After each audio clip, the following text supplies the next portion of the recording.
Hey everyone, I'm Steve. Hey, I'm Blake. Hey guys, Barry here. It's Mike. Hey, and today we're going to talk all about our memories with the Nintendo Entertainment System. What's it like to play the Nintendo Entertainment System?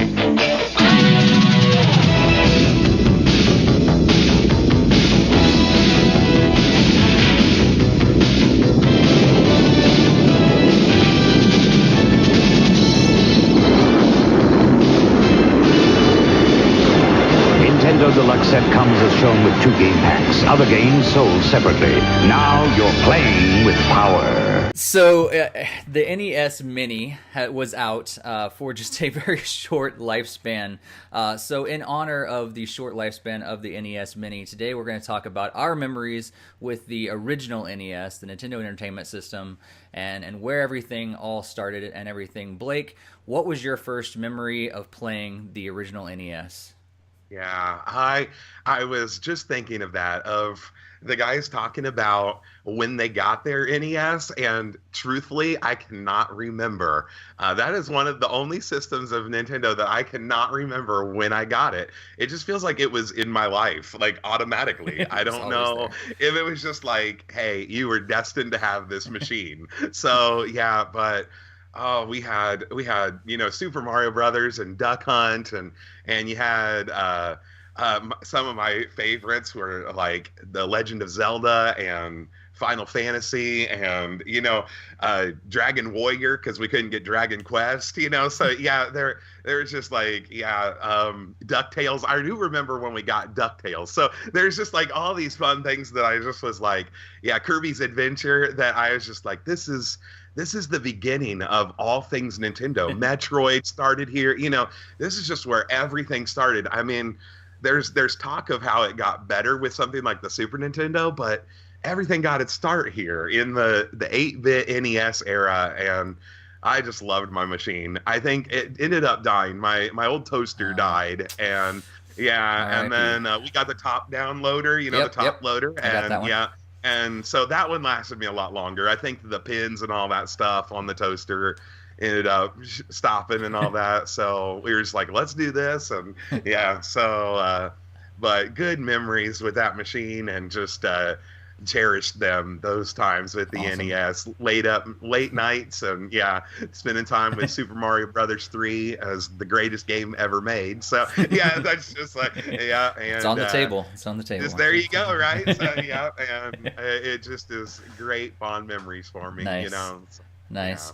Barry, what's your earliest memories with the NES?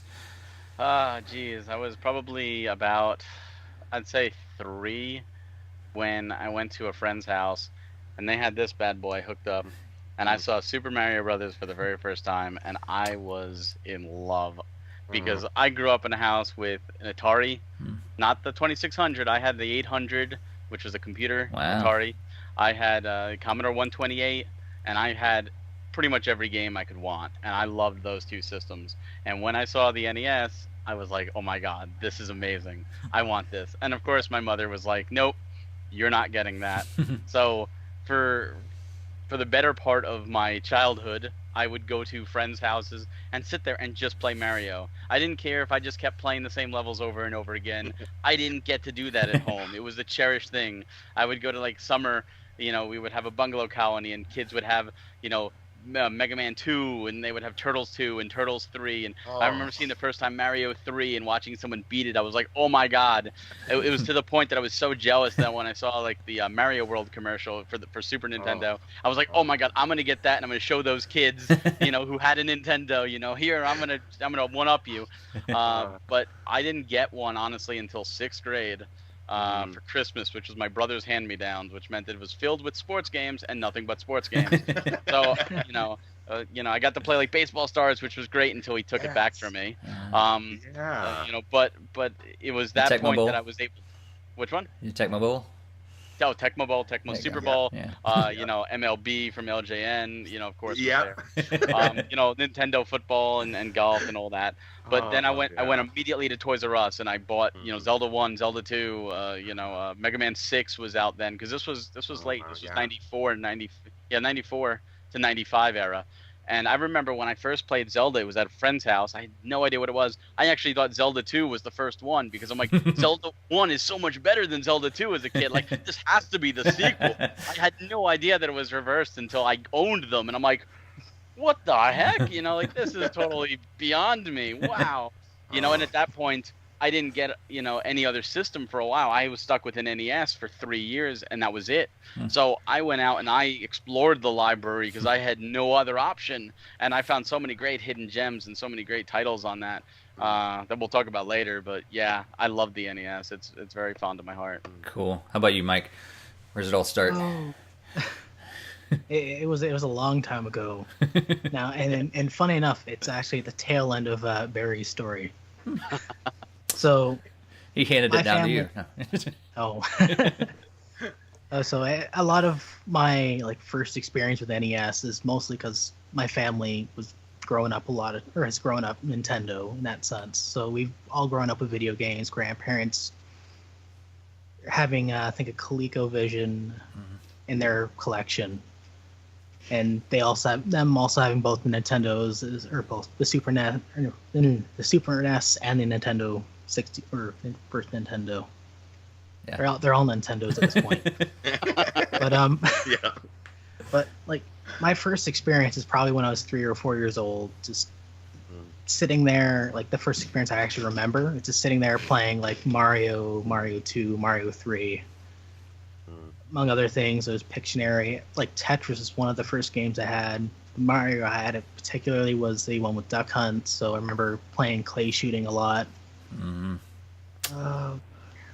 Then I had a baseball game. My first experience is probably when I was 3 or 4, and that was right when the Super Nintendo was coming into fruition and everything else. And we did have one of those in the house, except I wasn't allowed to play it for a bit. So You got to stick with the old one. I had to stick with what we couldn't break before we could sit and play the new thing. Yeah. Yeah, my memories are probably around the same time. I think I was, I think it was right around when time it came out, so 85, 86, and so I was 4 or so years old, and I remember my cousin got one at my grandparents' house. We were there playing for Christmas, and I remember sitting back watching my dad and my uncle play, and they're playing Mario Brothers, and I was like, man, it seemed so beyond what I could comprehend and actually handle myself, because I was a 4-year-old kid, and I'm just man, it looks so difficult and so hard and everything. And they finally handed me the controller, you want to try? I'm and I was scared at first. I remember being scared of Super Mario Brothers at first because I thought I was so intimidated, because this is something the adults were doing. This is something the teenagers were playing with. And I remember going over to my cousin's house when I was growing up and playing Atari 2600 and stuff, and I was no, this is so beyond me. And then I finally played it, and I finally tried it, and I realized, you know what, I can do this. I can actually do this, and I was hooked. Right then and there, I was hooked, and it immediately became something that I was begging my parents for. And I don't know if it was the next day or several days later, whatever, and I came home, and lo and behold, there was one waiting for me. And I had my own NES my parents had gotten for me, and I think it was a combination by my grandparents and my parents went together on it or whatever. But I was so grateful, and that's really where it all started. I've owned everything since then, but the NES is what originally captured my heart, and it was Super Mario Brothers. As we've all kind of said, that was one of the key games that really got us all stuck. Let's talk about Mario a little bit. Your history with Mario. Blake's went on. He put it out there that Super Mario Brothers 3 is the best one. I don't know. I think it's pretty good, but I don't know. I still. I don't know. The Super original Mario one. World's tough to beat too, That's but true. you're right. But and two, it's true. It's underrated, people. Yeah. That's right. I was so many good moments. That's true. right. And did you guys ever see the movie? I'm sure you probably did, but it's kind of off the subject. But The Wizard. Of course. Oh, yeah. Yeah. Okay. All right. Because that was the first time I saw Super Mario Brothers 3. And so I was like, I have to have this game. You have no idea, Mom. That's right. So I just was like, this is Fred a Savage must. played it, and I gotta play it too. Yeah, that's right. They Fred got Savage it. didn't play it though. Come on, you've seen the movie. He was Oh, there I saying guess so. he That's didn't true. play. Sorry, He my did? bad. That's It was right, his- It yeah. was his friend. That's true. The whistle. There you go. Get the, yeah, that's right. It was his Oh, brother. so good. Man, you would want to get the whistles, but then I'd even like want to just stay in the next world. I'd be like, I don't care. This world is too cool to pass up. So yeah. Now, actually, it's like, just I have a feeling that Fred Savage did play that game. How would he know about that whistles? yeah. I Well, think he played it. yeah, okay, he played it probably on set, but his character didn't touch it. See, this does fit with our conversation. That's right. Yeah, yeah. So I was like, yeah. Oh man, because I just that was the moment because I had remembered, Super Mario Brothers and Super Mario Brothers 2 we already had, so I was just kind of like, yeah, these are awesome, and I play them all the time, but when I saw that, I was just like, okay, this is another level. And then when I first played it, I remember thinking, this is genius. And I'm amazed at that. Now, yeah, Mario still kept getting, better too. There were still a lot of good Marios afterwards. But yeah, as far as the NES, I just was like, this just topped it for me, so yeah. Do we all agree that the 3 is the best one? Is that No. pretty unanimous? No. No? Okay, No, Barry, Blake is ready, or Barry's ready to throw down. Here we go. Yes, all right. Well, first off, when you talk about best Marios, you really have to say 2D and 3D. You Okay, really sorry. have to put it in their own And category. we probably should Yes. clarify best of the NES Marios then. Well, See- are we also including things like Dr. Mario? Ooh. Oh. Good question. Ooh, Mario okay. did start expanding his repertoire way back then. Did. There was also becomes a tennis. doctor. You're right. Yeah, Yeah. he was And then he there, started. and- He was Punch missing Out. at one point. Punch Out. He's a referee. Yeah, you bet. Yeah, that's right. So you really, but in terms of just on the NES, in terms of spectacle, Super Mario Bros. 3 is definitely up there in terms of overall gameplay, graphics, everything, innovation. But in terms of significance, you got to give it to the original. It's just it pulled us all in. It pulled millions of people in. It is just a It timeless. literally saved the gaming industry, basically. Really. But, Yeah. I mean, Yeah. I like you guys. I saw Mario. I was in love, and kids used to take advantage of me. They used to let me come over and pay a quarter to play until I got a game over, and then I'd pay another quarter to keep playing like it was an arcade. You're like a real life Because I arcade, didn't- yeah. Yeah, and I Right. didn't have it at home, so I was like, oh, I'll play. Oh, I'll keep doing it, because I was like, it was like drugs, it was like a fix. I had to keep playing, and you talk about the warp whistles with 3. I knew about them because older kids who had figured that out showed me first, so I knew where they all were. And that's how I would always do Mario 3, like instinctively. Like to this day, I Right. can't go to 1-3 without crouching. I can't go to the first fortress without flying over. Like Yeah. it's just Yeah. ingrained. Yeah. And Yeah. it was like years later before I finally saw Worlds 3, 4, 5, 6, because I would just do 1, then 2, and then I would skip to the end right away. And there's And- things Yeah. between that. Oh Yeah. man. And World 4 should not be skipped. And That's when the first time I saw that's Giant true. World, I was like, yeah, right. Oh "Whoa, man. this is It's so great." true. That's right. Yeah. Yeah, and it was only because of an accident, because I accidentally got there and forgot to use the warp whistle. Yeah. And And yeah, so it- that's right. That's right. And now, Mario games, like I made sure to play every level because they're so good. Right. But Yeah. with those games, I just skipped. I was like, I just want to get to the end, like because that's how the Atari games were. They were arcade. They were you got to get to the end, and that was it. You didn't care about the journey. It was start, finish, go for it. Yeah. And that's Yeah. that's the mentality I took with it when playing. And then I was like, Yeah. what? There's more to this game. Especially after Mario 2, because Mario 2 was so brutally difficult and different. Yeah. And I loved it as a kid, but it, because we had nothing else to compare it to, really. It wasn't like a black sheep at the Right. time because there were only 2 games. Right. We had no idea about the lost levels, being the real Mario 2. So, and that was so difficult. I'm like, screw Mauser, I'll do Mario 3 and just skip right to Bowser. Let's go. Yes. I actually liked and you mentioned this, Barry. I really liked Super Mario Brothers 2, and I had no idea how weird it was at the time, because I was like, well, it's just naturally the next game. Of course, that's what they do. It's just some weird mushroom kingdom. Of course, he's off picking vegetables and throwing them at mouses. Like, why wouldn't he do that? And I remember when I first found out that it was kind of just basically a port of an existing game and everything, that kind of just blew my mind. I'm like, why would they do such a thing? Like, as a little kid, I'm like that. No, that's Mario, bro. That can't be Doki Doki Panic. That is Super Mario Brothers 2. And then I found out there was another one, and it was just really confusing as a young child. I remember that. So Nintendo, and you've been confusing me for years. But I was always scared of that mask when you pick this key up, you know. I was terrified. Yeah. I was like, oh man, yeah. I think I had nightmares about that thing or something. What was like, scarier, pick it up, throw it, pick it up, the throw it. mask or the sun? Ooh, the sun was bad too. Making me think, Barry. That's I don't know. Hey, someone's got it, right? yeah, right. I feel like the sun's actually worse because like there's nothing you can really do to stop it from chasing you. Like the mask, you could throw it and throw the key, but I don't know, that mask that sun will haunt me. Oh, I was more terrified of the Hammer Bros in #1 as opposed to anything else. Yeah. It's tough. I hated them. Man, yeah.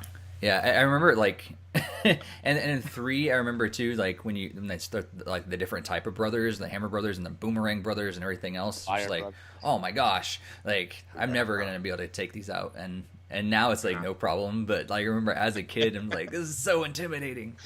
But heck, I was intimidated by World 1-1 as Super Mario Brothers as a kid, so of course Hammer Brothers and everything else are gonna intimidate me too. Oh, it's so good. Koopas are scary.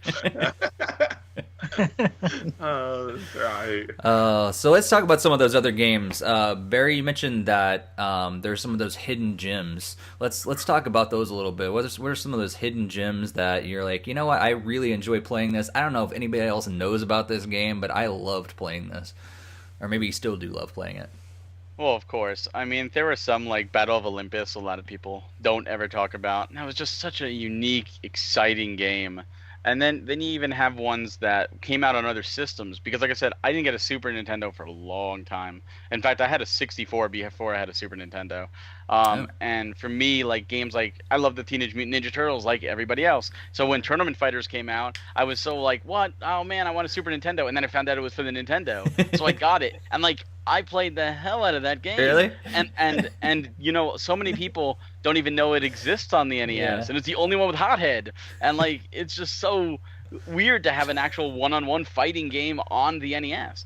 And there were so many weird, quirky ports or versions of other games, like Mighty Final Fight.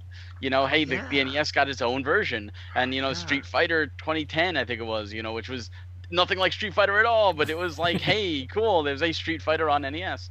And then even the crappy like licensed games like Uncanny X-Men and Spider-Man and the Sinister Six, which of course all fall under that wonderful rainbow umbrella of LJN. But as a kid, it was like, oh my god, you know, when I first saw Genesis, you know, X-Men was like the marquee game outside of Sonic. So X-Men on the NES, I have to get this. Boy, was I mistaken. You know, like there are so many stinkers, but at the same time, I think they have their charm for their time. Yeah. And if you look at them from that perspective, there's limitless. I mean, you could go into, you know, great games like Little Samson that most people never played, or Bubble Bobble, you know, 1 or 2, or DuckTales like Blake mentioned, which is phenomenal, as is the second Chip and Dale. Like Capcom time was on fire with the Disney games. And you know, you can talk about the great series that started on it, you know, Castlevania, Mega Man, Contra, you know, all these great series. It's infinite. There's just so much to the library that if you haven't played an NES, and I'm not talking the NES Classic, you know, expand from that. Look into it, because there's so many great games that started there that either never got series, you know, sequels or anything like that, but they're just unique because developers had to use their imagination. We didn't have FMVs at the time. Yeah. I remember the NES was probably one of the first, well, it was my first video game system, but I remember gathering around and I guess really realizing how much a video game system can draw people together as well. Like, it definitely has the ability, and people talk about it all the time in social circles and stuff about how like it can alienate people from, you know, you're just you in the system and everything. But the party games and stuff like that really have a really cool ability to bring families and friends and everything together. And I can't remember the name off the top of my head, so maybe you guys can help me remember. I think it was maybe named Concentration or something like that. Anticipation, exactly. I loved playing that game with my family and everybody like gathered around and trying to figure out what the words were and then the drawings and everything. Like I don't know, like looking back, it's such an incredibly simple game and everything, but I played that game for hours with my family, and I still like it. I've looked it up on ROMs and things like that before because I think it was my grandmother's or my cousin's copy of the game, so I never actually owned it myself. It's cheap. You can get it. It's like a $2 game, or $3 game. Yeah, but that was one of the ones that I don't know if everybody has ever heard of that game, but that was a blast with my family gathered around the TV. I remember all those like black box games like Kung Fu and pro wrestling. I mean, Starman for life, and I'm just like, yeah. And so I loved those, and I thought these are gems, and baseball and hockey. And I remember River City Ransom. I don't know if you guys right. I know, right? Such a great game. And I was like, yeah, this thing, they could make a sequel now and it just be like, they are. This. Yep. They're making River City games still to this day. Yeah, they're still making them. Yeah. There was another one. You just blew Blake's mind right there. I just went past. Oh my goodness, really? There's one on the 3DS, Tokyo Drift, I think it is. There's another. Oh wait, I did know that. Okay, Tokyo yes. Rumble. There's another one coming to the eShop. There's another one coming to the PS4.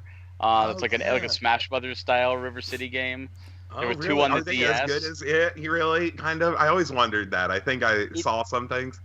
They branch it off into other series because it was the Super Dodgeball series is part of the River City series. Oh, okay, yes, right. Soccer. There was a River City Soccer on the DS, and there was River City Sports was on the DS. But the one on the 3DS is actually like River City 1 style, like the actual beat 'em up kind of deal. Okay, yeah. Oh, that's cool. That's right. I've got games to play now too. There so, you go. You get your backlog back on the NES. Oh man, that's right. And I always liked come that, out with the virtual console for Switch, right? Yeah. Star Tropics and Adventure Island and those kind of things too. I was like, there's just so many of. That's what I kind of think of as hidden gems. I don't know if they necessarily are very well anymore, but I was like, they were hidden gems to me because I was like, I was the one who had them, and my friends were like, I want to go to your house and play that. I'll throw one out to you that if you haven't played on the NES, you absolutely need to. Gargoyles Quest 2. Phenomenal.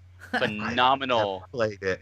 Wow. See, there you go. Another game. It's a branch off of the Ghost and Goblin series with Firebrand as the main character who recently appeared in Ultimate Marvel's Capcom 3. Mm-hmm. But it's amazing. Oh, wasn't there? It was a sequel, Demon's Crest, on the Super Nintendo, and the first one was on Game Boy. Okay, there we go. I thought there was a sequel, something. So, okay. Amazing. Yeah. That's cool. Awesome. Mike, what were some of your hidden favorites, you think? Maybe the ones that you like, but no one else probably hears of, or very few people know of. We were stuck playing a lot of games you get from Goodwill and everything else. Okay. So I didn't have the access to, say, Mega Man games or the Zelda games or anything like that. So you end up just playing whatever you want or whatever you can, really. So, Pictionary is one of the biggest ones I've played. And I just remember playing that with my family. We always fought over who was the paint can in that game. So it was pretty interesting. Yeah. What's the other ones we played? Oddly enough, Wayne Gretzky hockey. Oh yeah. Remember what it was? No Blades of Steel for you? Blades of Steel, yes. That's right. I played the odd games every now and then. The other thing, so I have an LGN baseball game, so everyone had an actual MLB. Everybody had LGN. Something like that. That was so terrible. I didn't have the LJN one. I had their original, the Nintendo branded one. Major League Baseball, where the game was just the logo was the title. No, all I had was baseball. That was the title. That was Nintendo. They couldn't even afford getting any sort of branding at all. It was just Nintendo.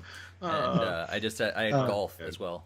Just golf. Yeah, and then what else was it? There was the Mission Impossible game, which had the full nearly the full intro from Mission Impossible with it. So I don't think I ever played that one.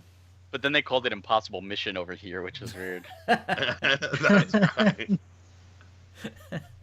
Oh man. Yeah. Oh, so that's what all it was. And then we have one of those weird, I'd say unlicensed games, Yeah. more or less. So the F-15 City War, which is from American Video Entertainment. So Some of those games are great. Oh man, yeah. It's true. I remember playing a lot of unlicensed games. My friend had a few of them, and I never saw them in the stores or anything like that. I don't know if I just wasn't going to the right places or whatever. But I had a friend that had like a ton of unlicensed games, and I remember looking at the cartridges and like, why are these black? Why are they so weird? And but they were like some of my favorite games that he had too. So. Yes. My favorite was the Fantastic Adventures of Dizzy, which was in a gold cart, and it was very weird. And I was like, but this is so weird compared to everything else, but oh, it's so much fun to play. Yeah. Why is this looking like this? I thought Zelda was the only one in a gold cart. Right. Yeah. Zelda was actually weird enough. Like, it was the reason that I got playing Zelda was because it was in a gold cartridge. I was like, this has got to be cool because it's a gold cartridge. Well, yeah, I don't know anything about this, but it's got to be cool. Right. Yes. That's why they did it. That was the So main good. reason. an extra value of plastic. One major franchise I did not play on my NES. Now I just played it for the first time. I've on my mini, but I played it another way, Zero Mission, but Metroid, the original Metroid. Oh. Yeah, I never had it for the NES, and I played Super Metroid first, so I actually was like, when Zero Mission came out, I loved that thing though. So yeah, but then I just now did the original Metroid that way. So amazing. That's crazy. I can't believe it. My friend was into Metroid, and so I played it at his house, or he'd bring it over, and I did not like it in the beginning. Really? Yeah. I'm actually still to this day, I don't like the original Metroid that much. Super Metroid is fun, but I can't get into the original Metroid as much. It's I don't know. Sorry to all you Metroid fans, but there you it's go. it's kind of boring for me. Not enough action going on. Yeah. What about Kid Icarus? Kid Icarus, Kid I Icarus? played a little bit. It was too difficult for my young brain. It's still too difficult for me. It's a difficult game. Yeah. Yeah. And so The first time I've played Kid Icarus was the NES remix. So Ooh, yeah. Oh wow. Wow. No, what about you didn't play the Kid Icarus 3D that was like a free for getting Uprising? nope, Oh, because I didn't man. have a 3DS until 4 years ago. Oh man. yeah. Yeah, that was one that I just couldn't really play as a kid. That's right. It was kind of like, all right, it's an awesome game that I have this and everything, but yeah. I What went about back to Ice Climbers afterwards. I remember I was like, let's put back in Ice Climbers. Climbers. Yeah, That's one right. game I can't stand. Yeah. Right? It's so terrible in that game. That's so funny. What about Donkey another Kong series? 3 was also pretty Oh, fun. that was fun. Oh, Donkey Kong. yeah. Yeah, I never owned any of the Donkey Kong games on my NES. Like, I always just played them in the arcade. Like, I don't know if I even realized they were on the NES until years later, because I just thought, those are arcade games. What about another NES staple series that never moved on, but it seemed like most people I knew at least had one of the games, Wizards and Warriors. And most people I knew had Iron Sword with Fabio on the cover. But there were 3 of them, and they were really, really good, but difficult. Like, did you guys play those? Oh man. I did not. No, I think I own Wizards and Warriors, but I don't know if I've actually ever played it. I somehow got it from somewhere down the line. But even at a young age, I was always one to stick with like mainline series. I don't know if I just didn't feel like I could venture out into other things, or that like other people weren't playing, or maybe it was just a money thing, and I could only afford the Marios and the Zeldas or whatever. And it's kind of stuck with me to this day. Like I'm still that way. So what Steve is saying, for all you listeners, is the reason why Nintendo suffers third-party support problems, because people buy Nintendo systems for just Nintendo games, stems from Steve. It's on the totally NES. me, and I still do it to this day. I can't wait to do Super Nintendo, because this is going to be full of third party. Oh yeah. There you go. Yeah. Such the case. Oh. However, I do get into the indie games nowadays, the downloadable games and stuff like that. I have a ton of them on my 3DS, and my Switch is starting to accumulate with them as well. But yes, back then I pretty much only stuck to the mainline system or the mainline I games. still some homework assignments. Yeah, I'll get on that after I finish Xenoblade and everything else. There you go. And picked up the new, like, I got the new Fire Emblem game. It's like, oh yeah. man, this is gonna be so many hours. I don't know how I'm gonna. Which is a remake of an NES Fire Emblem game, Right, that we never or got. Famicom. Is that right? There you go. Do we get the original one, or was that? Oh, It was Yes. a Gaiden. It was like the second one, I think. the second one. Yeah, that's right. The second Fire Emblem. We didn't get a Fire Emblem until the Game Boy Yes. because of Smash Brothers Melee, where they decided to keep Marth and Roy in, and then people started getting like, "Ooh, where are these from?" Oh, we'll try Fire Emblem over in America. Oh, Right. Yeah. So I still don't have it for my GameCube. I'm crushing over that. That I'm like gonna have to pay hundreds of dollars or something. No, it's like, Well, see, Ship one it thing in that's there. also interesting about the NES, and none of us mentioned it yet, and there are other systems this falls to. In fact, it falls to pretty much everything prior to the N64. Is there was no internet back then, so when you played games like Zelda, it was like a social experience. We would go in to school and you would be like, "Here's my graph paper. Where's level 7? Oh, I have to burn this bush. What?" Like blew my Yeah. mind kind of deal. Yeah. And it was interesting because of no internet. And like you were talking about Doki Doki Panic and Mario 2, which was a mind blower. For me, I picked up Final Fantasy and I loved that game. And then I remember I think it was like a Comp USA with my uncle, and they had like $5 NES games, and they had a ton of Dragon Warrior. So my uncle's like, "Oh, you have a Nintendo? Here, I'll buy this for you." And I played it, and I was telling him about it. I said, "You know what? This is a blatant ripoff of that other game, Final Fantasy, I was playing." Like, oh my god! And little did I know that, obviously Dragon Quest came before Final Fantasy. That's right. But It's without true. an internet, I had Yeah. no idea. I'm Yeah. bashing Dragon Warrior like, this is just a blatant ripoff. My god, I have no idea. Yeah, and it would be great. like, this is not even as good because in Final Fantasy you got your like 4 characters. Yeah. In Dragon Quest you're just like the first person mode kind of thing. Yeah, And that's it was right. one person. And Yeah, one person. When I You're finally right. got 2, 3, and 4, I was like, yes, I got party members. That's right. Although right. Dragon Quest or Dragon Warrior, if you will, did Mhm. something so unheard of. If you ever played that game and got to the end, the final boss says, "Screw your quest, join me, and we could rule together." And if you say yes, he just goes, "Die," and just kills you. And it's like, what? And you lose all that progress. I'm like, son of a... Yeah. No! I want to be able in a game. Oh yes. Yeah, that's a good point. I mean, we did have Nintendo Power that would come out, Yeah. help us out on some. Yeah, that's right. But was our you're internet. right. Yeah, that No was our internet before internet. That's Can't right. wait to that Nintendo Power or the Yeah. the support system, like Yes, the support line. Yeah. Like I as a kid, that's one of the things that like I was like I want to be so good at games where I could be on that support line and be able to answer questions about all the time. Like that's my dream job. Is to That's be on right. the Nintendo support line. Because I didn't have a Nintendo for so long, my best friend, had every single issue from day one, and I would call him up, and he would have to get out like the catalog where it was like an index, Yeah. and go, "Okay, hold on, issue 42 has a counselor corner on this. What does it say? What does it say?" So he was Oh, kind of like do your this. support line. He was my support line, and like I would call him at all hours, like, "Oh, help me out with this. Anything in counselor corner, anything in tips and tricks. What do you got? Classified information. What's in classified information for this game? Like because there was no internet, so Yeah. that was all I had." Yep.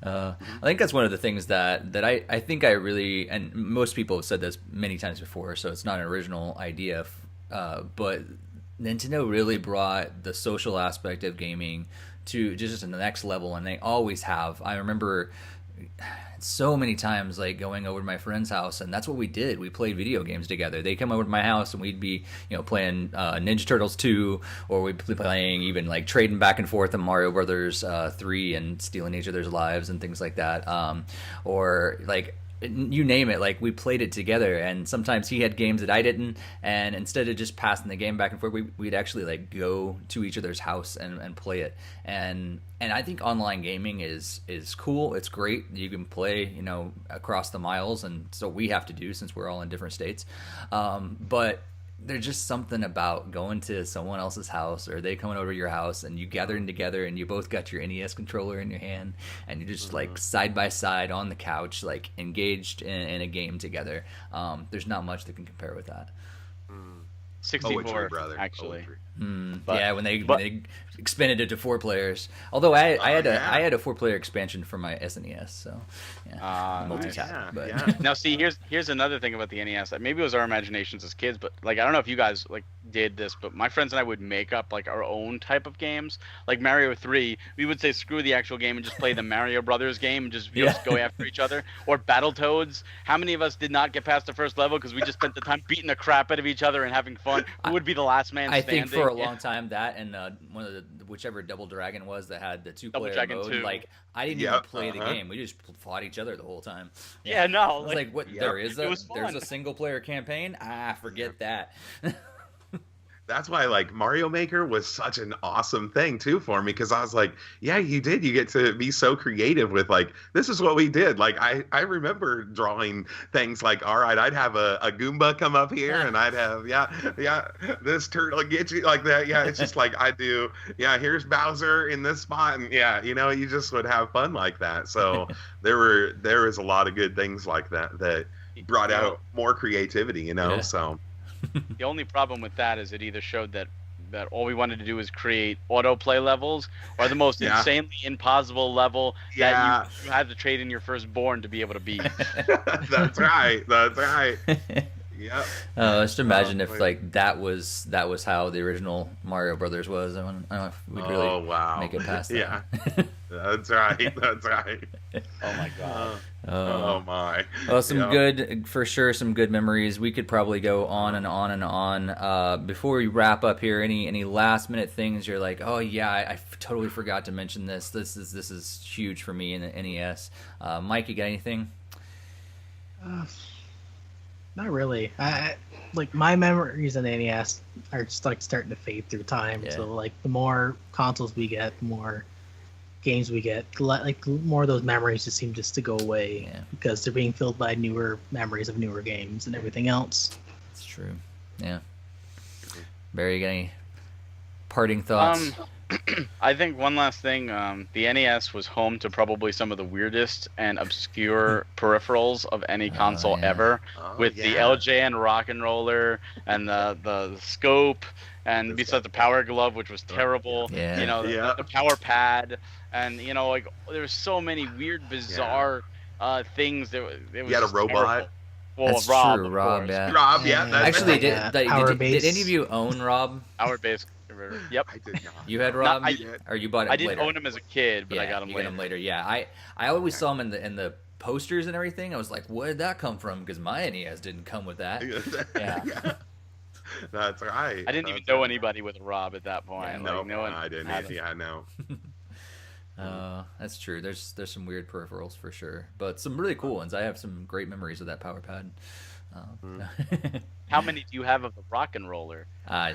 Which I'm surprised kids didn't break their neck on. I'm sorry. I did not have one of those. I just had the original gray gun, and I had the power pad, and I think that was pretty much all I had in terms of peripherals at that time. So, No NES Advantage.